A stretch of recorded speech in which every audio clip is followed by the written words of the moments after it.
Naquela altura houve um salto tecnológico muito grande com o aparecimento deste material de construção. Portanto, há um material novo de construção que é o aço, há um salto tecnológico que é o sistema construtivo em que conseguimos usar o aço, ou soldado, ou com rebites, ou com porcas, e a própria engenharia ainda não conseguia explicar como é que aquilo era construído.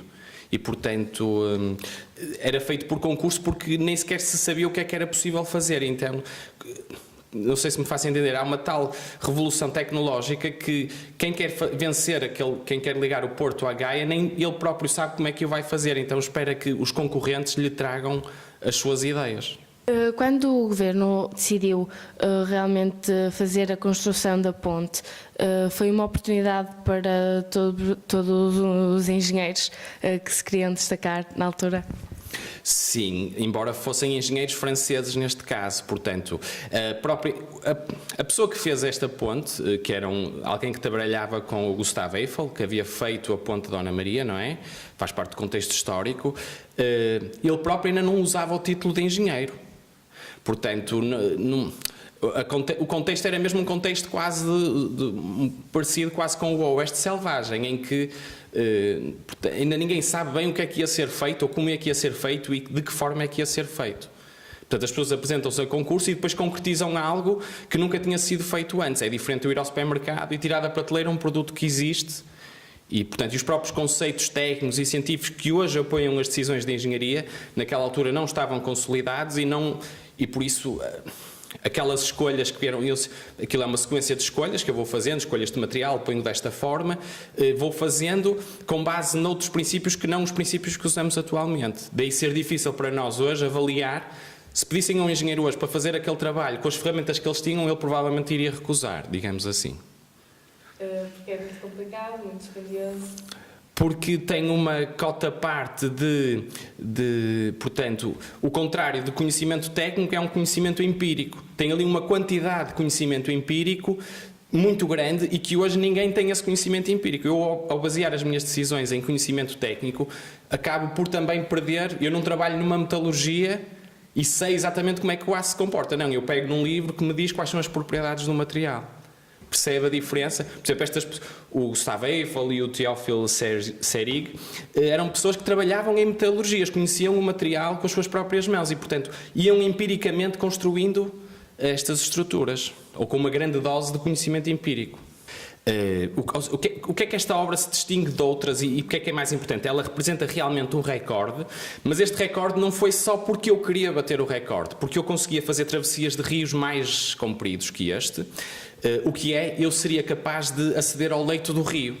Já havia tecnologia, mesmo a ponte de Brooklyn é muito conhecida porque deu muitos problemas relacionados com isso, em que eu faço uma fundação e, portanto, quase que faço ali um casulo em que tiro a água e bombeio ar lá para baixo e os trabalhadores vão escavando e fazem uma fundação em blocos de pedra que depois eu posso pôr a minha estrutura metálica, tal como a ponte Dom Luís é uma estrutura metálica, depois por cima. Mas o Rio Douro, naquela travessia, é tão forte e é tão profundo, digamos, o leito do rio, e é tão forte a corrente que não permitia usar essa tecnologia. Portanto, a única forma de vencer o problema era criar algo novo, que é um arco com aquele vão ou com aquele comprimento todo que nunca tinha sido feito. Lá está, mais uma vez, não era algo que eu pudesse escolher uma solução para um problema. Tive que inventar ou adaptar uma solução para um problema também ele desconhecido ou novo. Com a idealização do projeto, portanto, quando ele foi idealizado, com a sua realização, ou seja, em termos práticos, qual era a probabilidade de não acontecer ou de não acontecer tal qual como estava no projeto? A probabilidade é muito elevada. Nesta altura, e, portanto, estou a falar como jornalista, por exemplo, posso dar um exemplo paralelo, que é o da Ponta Rábida, que na altura também foi um recorde do mundo, neste caso de um arco em betão armado, e em que vieram jornalistas de todo o mundo, no dia em que eu, digamos, desmonto a estrutura de suporte e deixo o arco trabalhar sozinho, vieram todos estar presentes nesse dia para poderem presenciar a falha ou a queda da ponte.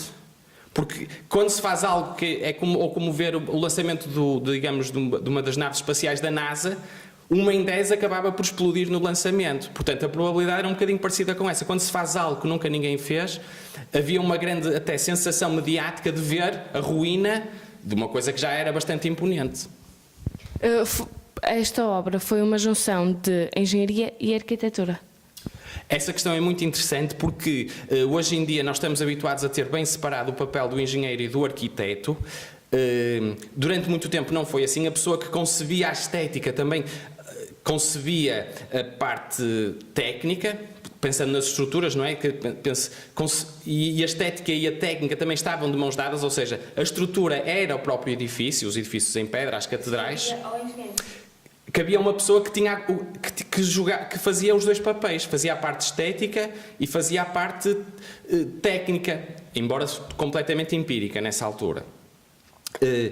Começou a haver uma separação dos papéis, quase também como o médico e o farmacêutico, por exemplo, um faz o diagnóstico, o outro preparava os medicamentos. Portanto, aqui o arquiteto faz, digamos, prepara um projeto e o engenheiro depois concretiza ou ajuda a concretizar, e depois foi-se subdividindo em especialidades.